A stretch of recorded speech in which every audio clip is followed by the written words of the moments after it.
morning. My name is Tom. I come to you from the Rustic log cabin in Northern Maine.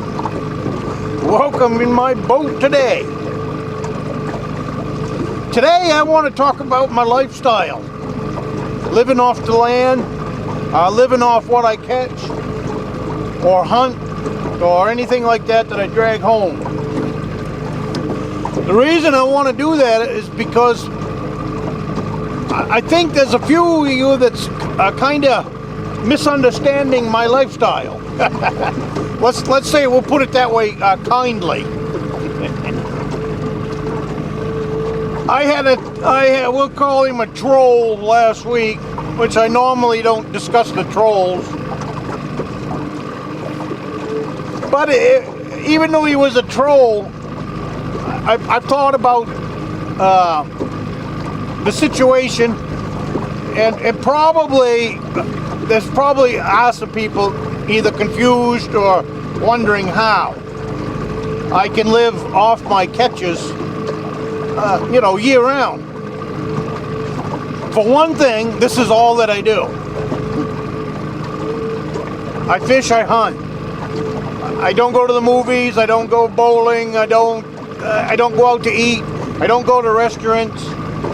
I don't do any of that. This is what I do. What you see in my channel, we're creeping up on 500 videos now because I wanted to share my lifestyle, which I know is very different from most people.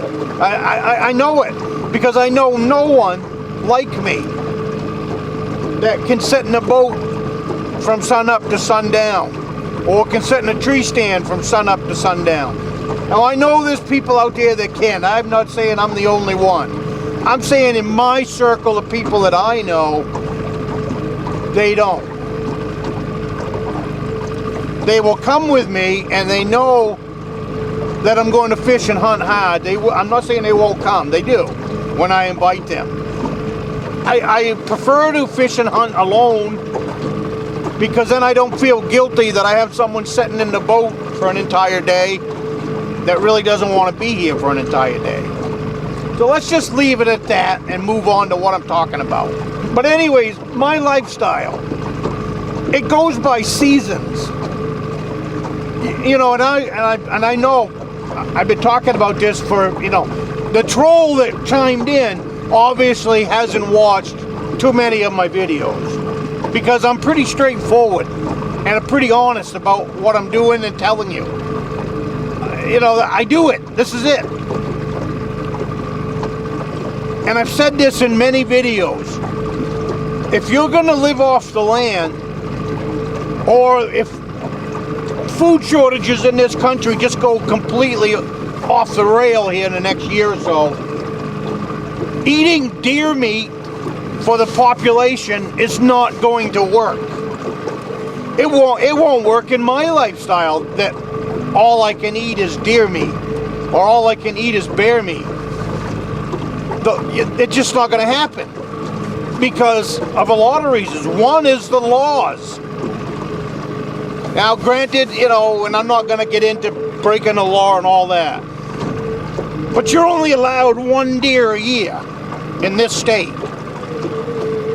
One deer a year feeds me pretty good, but I'm the only one that eats it. I don't give it away. I might give a package or two away to some older people if they've been hunting and fishing their whole lives and they just can't go anymore. I definitely go pass out some deer meat, some bear meat, and stuff like that to people like that. I do not pass out deer meat to absolutely everybody that wants a package. It doesn't happen. That's my meal. I eat that. But now, okay, so now we know that deer meat is not going to feed us for an entire year. Okay, we know that. So all the haters, we know that. Don't be stupid. The other thing is we know a bear's not going to feed a family for an entire year. We know that. So again, don't be stupid. How does it work in my lifestyle? Well, I said it a minute ago. We're talking about seasons. Everything has a season. Right now, we just went through fiddlehead season. So if you were sitting on your couch during the week and a half or 2 weeks that fiddleheads are out, you missed out. You can fill a pickup truck load in a day of fiddleheads if you catch that season. You walk in the woods and walk out with 80 gallons or 100 gallons. Whatever you want to pick. You can fill this boat up with 35-gallon buckets with a couple of kids and go pick to your heart's content up here. In certain areas, you got to know where they are. You got to learn the season. You got to watch for when the season is. Every year is different. But there's fiddlehead season that will feed you.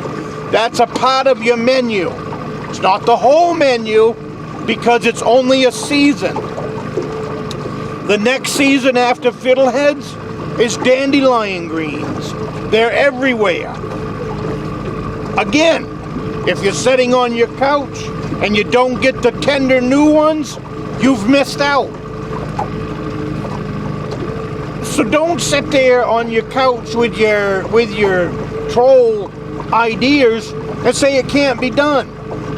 It can be done. I've done it. I've done it for years and years and years and years. You can't eat the big game stuff. It doesn't work that way.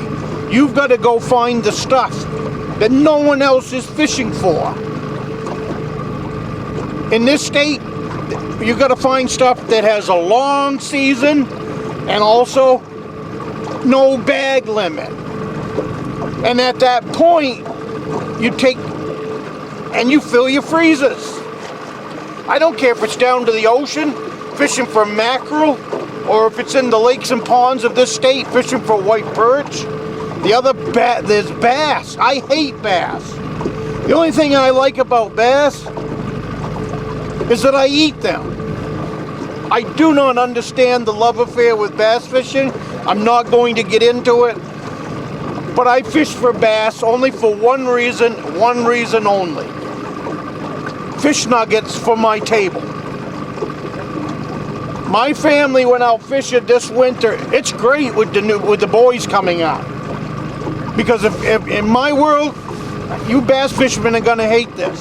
But I think them bass need to be thinned out. They protect them in this state like it's a trophy fish.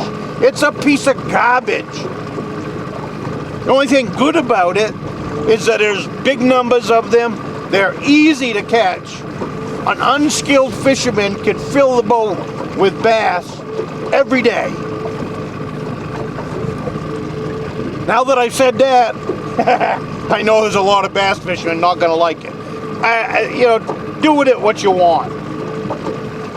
My point here is, I'm still eating the fish right now that I caught last winter, because last winter was the season to put up fish. With my daughter fishing, my nephews fishing, my grandsons fishing, and catching their limit. And here's the funny part. We kept our limit. We didn't throw them all back like everybody thinks nowadays. Like I said a minute ago, I think the bass need to be thinned out. You thin them out, they'll get bigger. It's not a rocket scientist here to figure this one out. Okay, so now we're eating last winter's catch right now. Fish pies, fish nuggets. I've made 4 bass fish pies in the last 3 weeks. 2 pies last me an entire week. 1 fish per pie. That's the other thing. When you're living off the land like this, or you have this kind of lifestyle, you just don't throw it all in the frying pan and eat it in one setting. You find ways to stretch it out.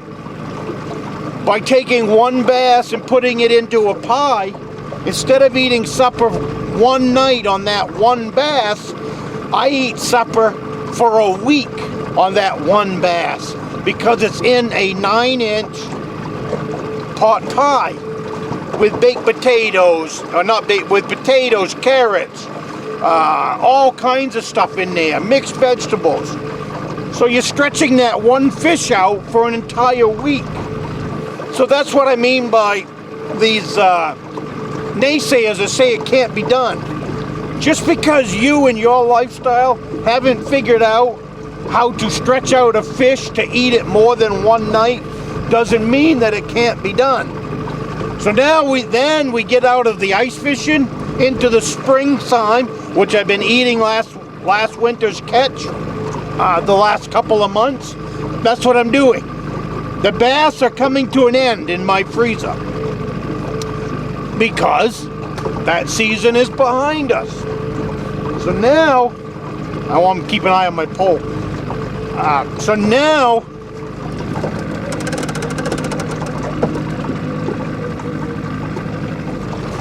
what do we do? Okay, now it's spring season. Now this bonehead, of course you can't eat lake trout for an entire year. There's laws. Don't be stupid again. There's laws. I'm allowed one lake trout per day. That's it. If I take that lake trout home and I eat it in one meal, of course I'm gonna starve to death.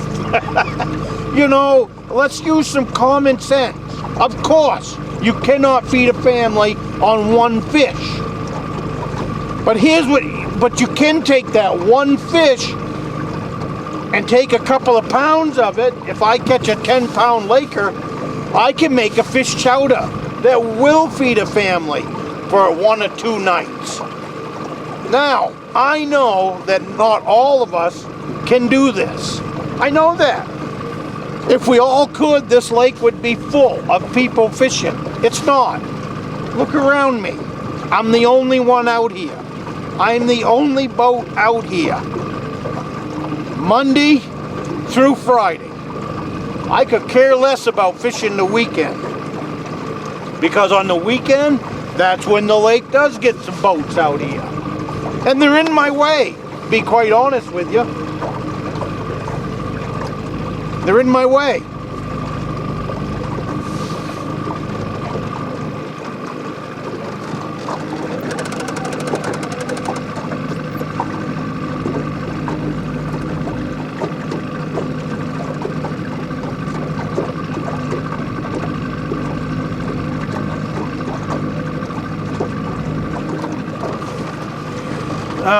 I'm not trying, and I'm not ranting. Trust me, I'm not ranting. But we're coming to a point in this country, and I've been talking about this stuff for 4 years. Go back through my videos. There's nothing new here. I was not trying to be an alarmist. I was not trying to ride the wave of what's trending. That's not what I do. What I talk about is real issues, real solutions to real problems in my life. If you can take anything from what I talk about and use it in your life, that's what this channel is all about. That's what it's all about. It hasn't changed one bit. It's almost 4.5 years now, maybe 5. I think it's 4.5. It has not changed one bit.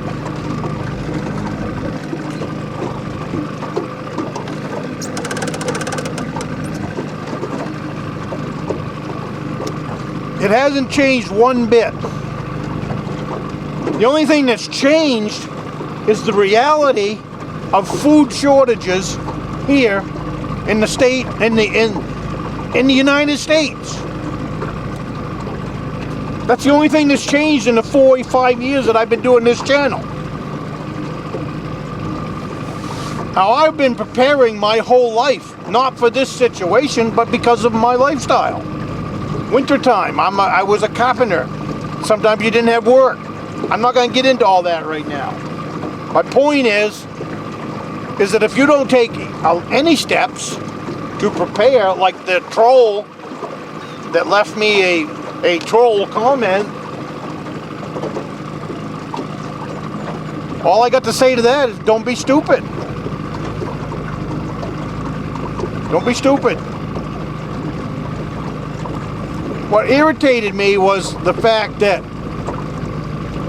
everybody if everybody came out here and started shooting deer, what do you think? There wouldn't be any deer left. There wouldn't be any moose left. There wouldn't be any bears left. It's not like it was 200 years ago. This country's filled with billions of people. So let's try to get a kind of a real solution to a real problem. For me, I have to solve the problem in my life. All I can do is share what I do. That's all I can do. And for me, the other thing, okay, so we can't eat bear and we can't eat deer 12 months a year. So what can we eat that's in the meat department 12 months a year? Well, it's again gonna fall under season, and mainly because of laws and everything else. But let's talk about some of the other foods that are edible that no one will touch, that are there. No season, no limit. You can hunt, and you can hunt them all summer. There's quite a few animals out there that fit that category.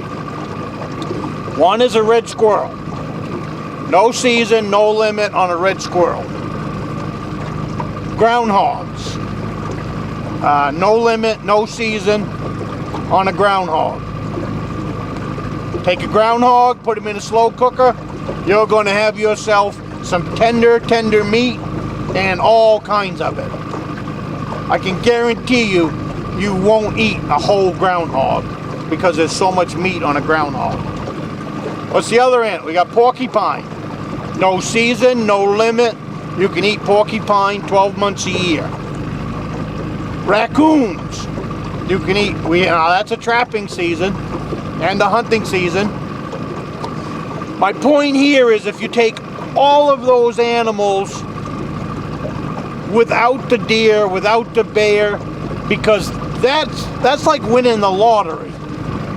And then after you won the lottery, it's still not won.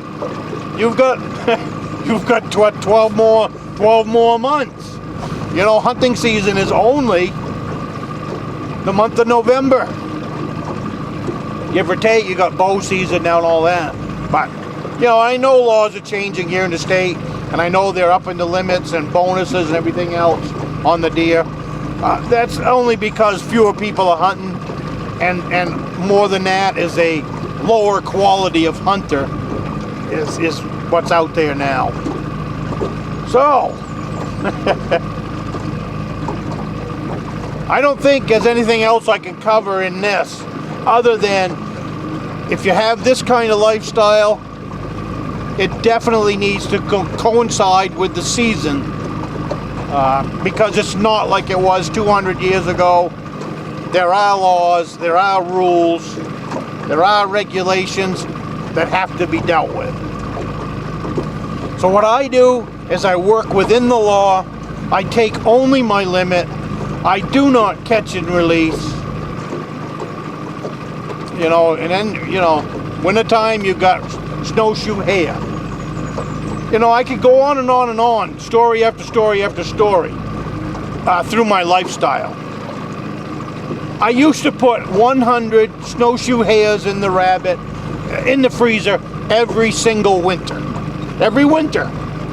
Because I would go hunting with other people that would hunt and not eat their rabbit. They were just plain hunters and hunting for numbers. So the deal that I had with each and every one of them was, if I clean it, I keep it. So at the end of the day, the catch, the hunt would be, oh shoot, I'll be right back, I need to change the battery, you guys are going dead. Okay, you're back. We ran out of battery there. What I was saying before I ran out of juice on the battery was I used to put 100 rabbits a year in the freezer. And I still do this. I put 100 white perch in the freezer every single summer. I used to. I don't do it anymore. I used to put 350 tinker mackerel from the coast of Maine in the freezer every summer. Let's see, what else was there? Those are the things that I did in large numbers because there were no limits. There were no laws. When the mackerel come up on the coast of Maine, you can literally fill a boat with them. You know, let's see, that was, look at the mackerel, white perch, rabbits. And then you throw a deer in there, you throw a bear in there. Well, if you can't live on that much food, then there's something wrong with you.